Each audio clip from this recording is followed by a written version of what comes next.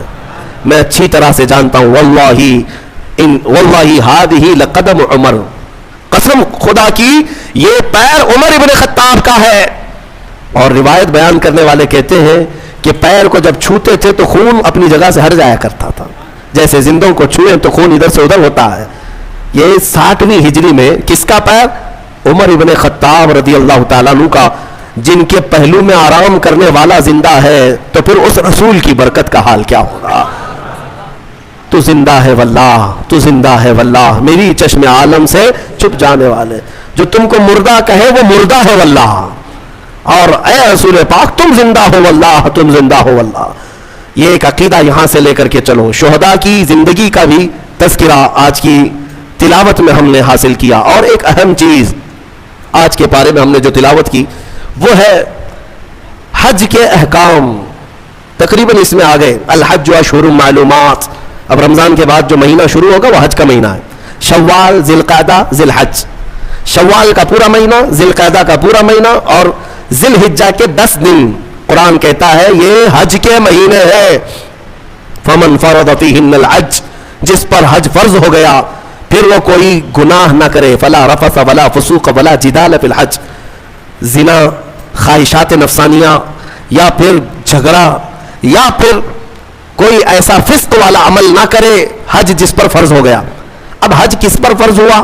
ہمارے ہاں تو یہی حال ہے کہ بیٹی کی بھی شادی ہو چکی ہو, بیٹے کی بھی ہو چکی ہو, سب کے عقیقے بھی ہو چکے ہوں, ان کے تمام کام سب ہو چکے ہوں, بال سفید ہو گئے ہوں, کمر ٹیڑھی ہو گئی ہوں, تب حج فرض ہو رہا ہے. یہاں حج کیا فرض ہو رہا ہے؟ اس وقت تو قبر فرض ہونے والی ہے. ابھی حج جو ہے عمر کے اعتبار سے فرض نہیں ہے. صاحب استطاعت کسے کہتے ہیں؟ حج پر جانے اتنی رقم تمہارے پاس ہے, 1 مہینہ حج کے لیے لگتا ہے, اور جاؤ گے تو تمہارے گھر والوں کو راشن پانی مل جائے گا 1 مہینے کا, تو حج فرض ہو گیا. 50 لاکھ کا گھر بنا لیتے ہیں, 5 لاکھ کا حج نہیں ہو سکتا. سمجھ لو تمہارے پاس اس زمانے میں 5 لاکھ ایکسٹرا ہے, تو میرے اندازے کے مطابق اس پر حج فرض ہو چکا. اور میرے آقا صلی اللہ علیہ وسلم نے فرمایا جس پر حج فرض ہوا اور وہ حج کے لیے نہیں گیا, میرے آقا فرماتے ہیں مجھے اس کی پرواہ نہیں کہ وہ یہودی ہو کے مرے یا عیسائی ہو کے مرے. حج کی فرضیت کو ہلکے میں لیتے لوگ.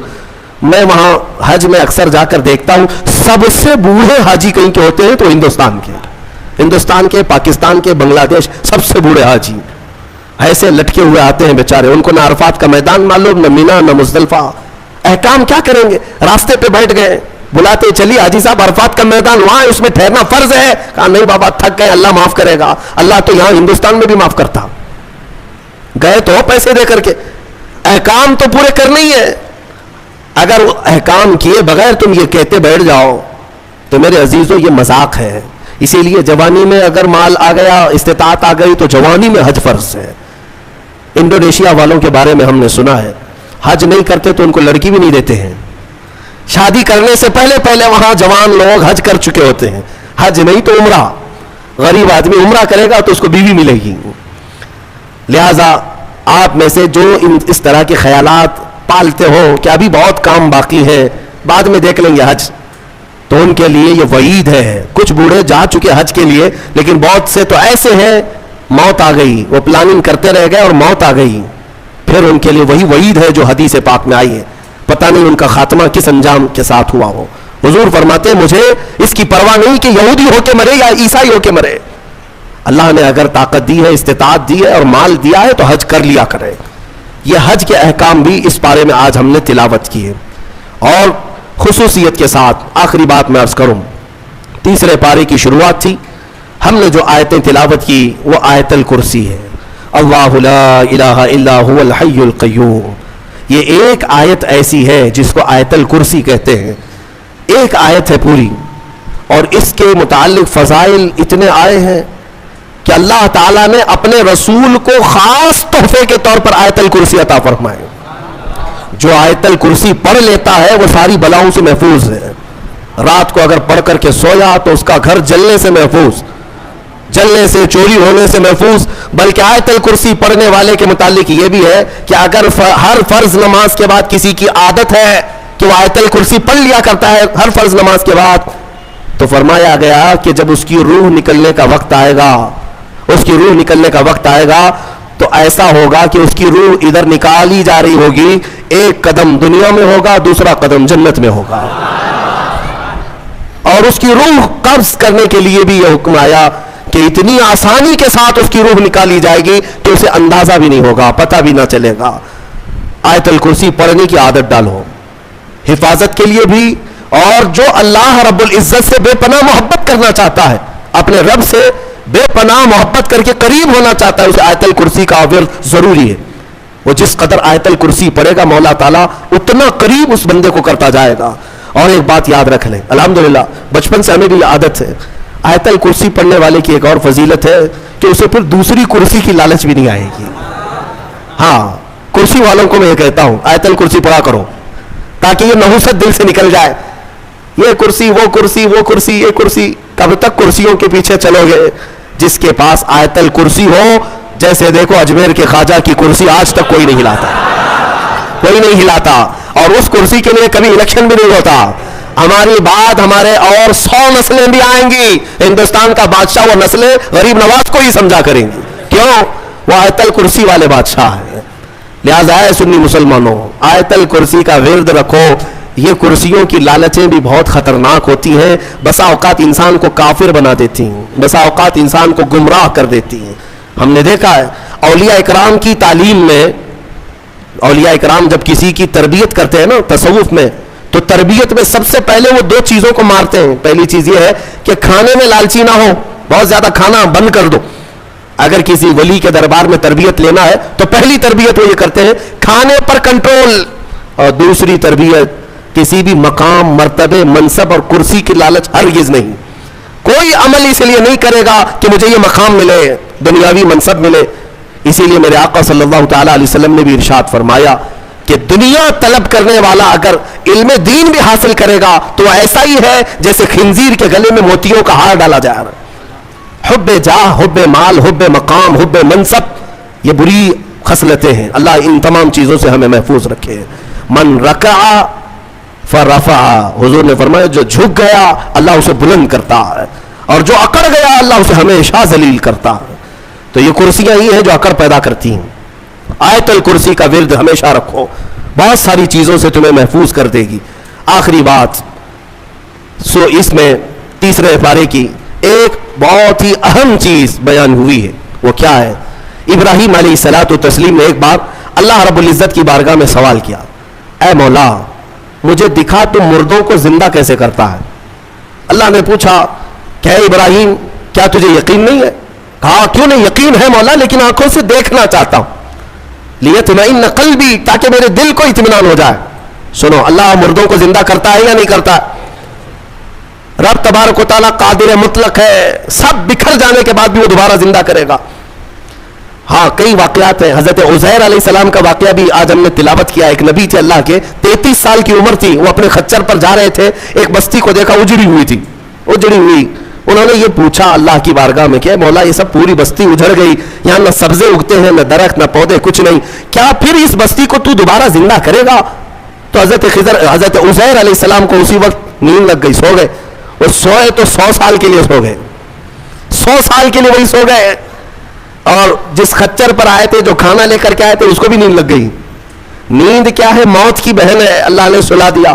100 سال کے بعد اٹھایا اللہ نے. پوچھا عزیر سے کتنے دن یہاں ٹھہرے رہے؟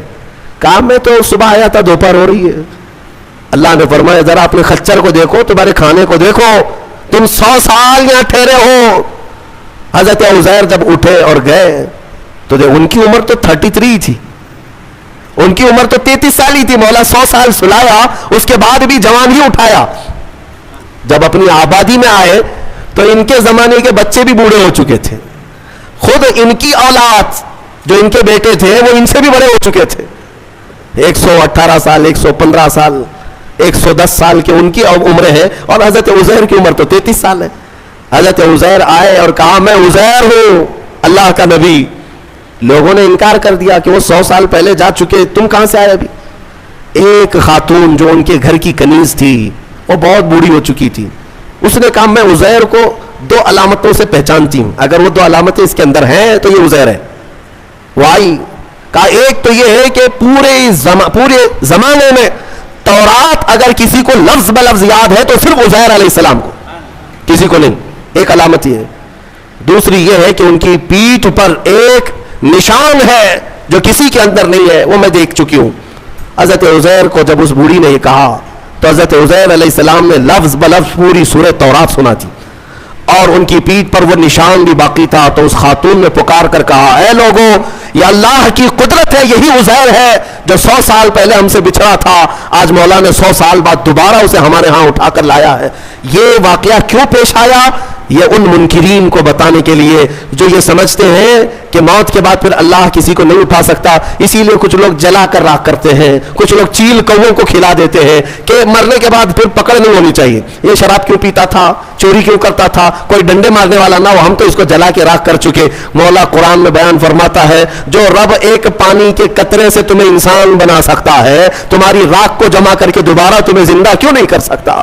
وہ قادر مطلق ہے, دوبارہ اٹھائے گا. ہمارا عقیدہ کیا ہے؟ موت کے بعد ہم دوبارہ ہوں گے کہ نہیں ہوں گے, لیکن اس دنیا میں نہیں, پنیہ جنم نہیں. ہاں, یہ پنیہ جنم والا نہیں ہے. ہمارا جو عقیدہ ہے وہ یہ ہے کہ مریں گے یہاں, اٹھیں گے قیامت کے دن. قیامت سے پہلے پھر کسی کی آتما نہیں اٹھنے والی ہے, جس کی اٹھتی ہو بیوقوف ہے. ہاں, وہ جو مشہور کرتے ہیں کہ اس کی آتما آئی, اس کی آتما آئی, کسی کی آتما نہیں آتی. ہاں, یہ بات یاد رکھیں, شیطان کھیلتا ہے, روحیں جا چکی, ایک بار نکل گئی تو اب قیامت کے دن دوبارہ زندہ ہوں.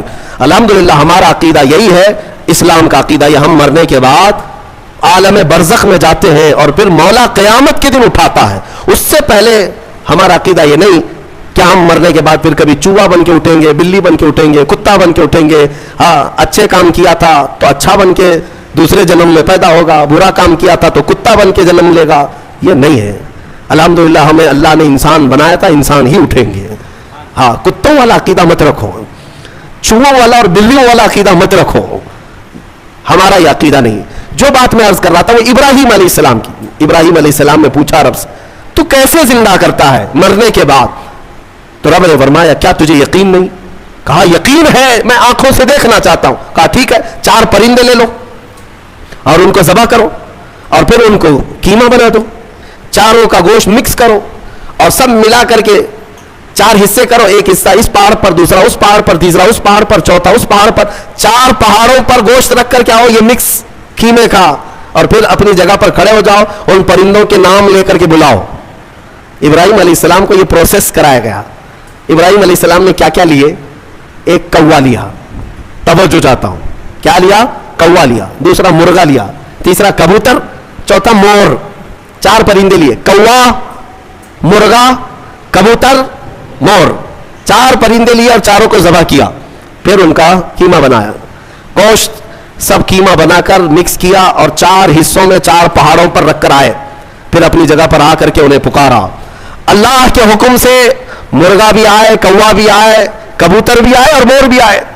خدا کی قدرت دیکھیں, وہ قیمہ ہوا میں اڑنے لگا اور جس جس پرندے کا جو گوشت تھا وہ اپنے اپنے جسم میں ملنے لگا, اور پھر ان کی جو منڈیاں تھی, منہ, وہ ابراہیم علیہ السلام کے پاس تھی. دھڑ صرف تنہا اڑتا ہوا آیا, اپنے اپنے منہ سے جڑ گیا اور اڑ کر چلے گئے. اللہ نے اپنی قدرت کا مشاہدہ اپنے نبی کو کروایا.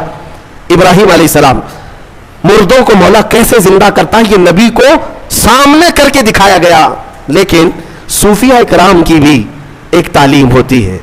میر عبد الواحد بلگرامی رضی اللہ عنہ, سبع سنابل شریف کے مصنف, فرماتے ہیں ابراہیم علیہ السلام کو یہ پروسیس کیوں کرایا گیا؟ یہ 4 پرندے آپ نے کیوں لیے؟ صوفیہ کے جو نقطے ہوتے ہیں بڑے اہم ہوتے ہیں. میں نے 4 پرندے کہا, یاد ہے نا 4 پرندے؟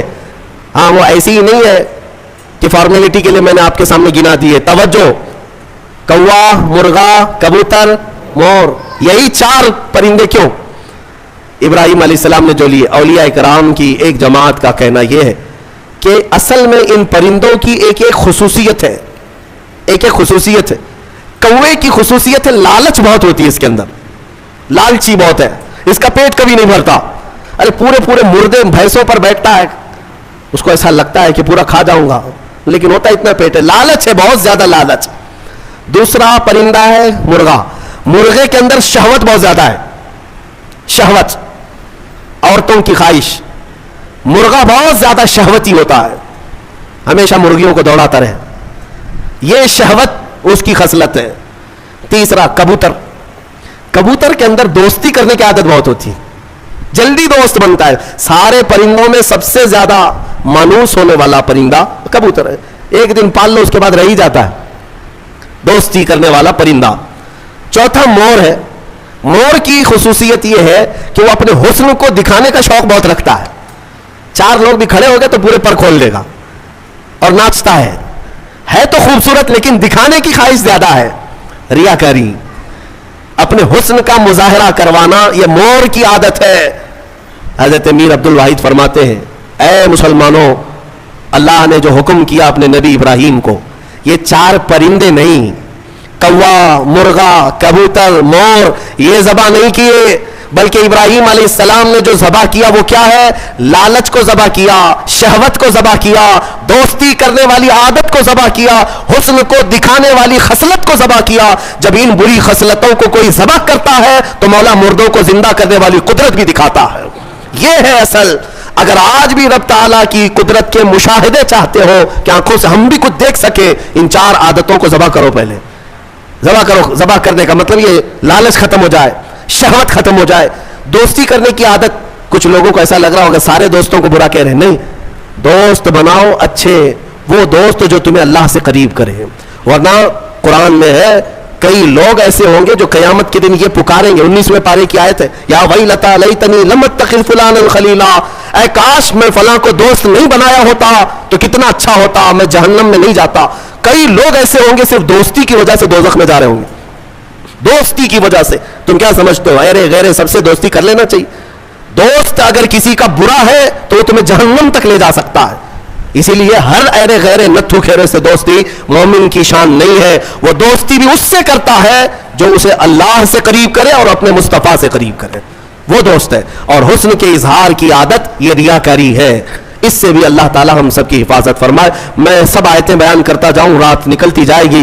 ویسے وقت کی قلت دامنگیر ہر دن رہتی ہے. اللہ تبارک و تعالی ہم سب کو کہنے سننے سے زیادہ عمل کی توفیق عطا فرمائے. مولا قرآن کی تفسیر پر ہم سب کو عمل کی توفیق عطا فرمائے, اور ہمارے دلوں میں عشق مصطفیٰ اور حضور اکرم صلی اللہ علیہ وسلم کی محبت کا اور ان کی عزت کا پہرا دینے کی ہمیں توفیق عطا فرمائے. وآخر دعوانا ان الحمد للہ رب العالمین. السلام علیکم.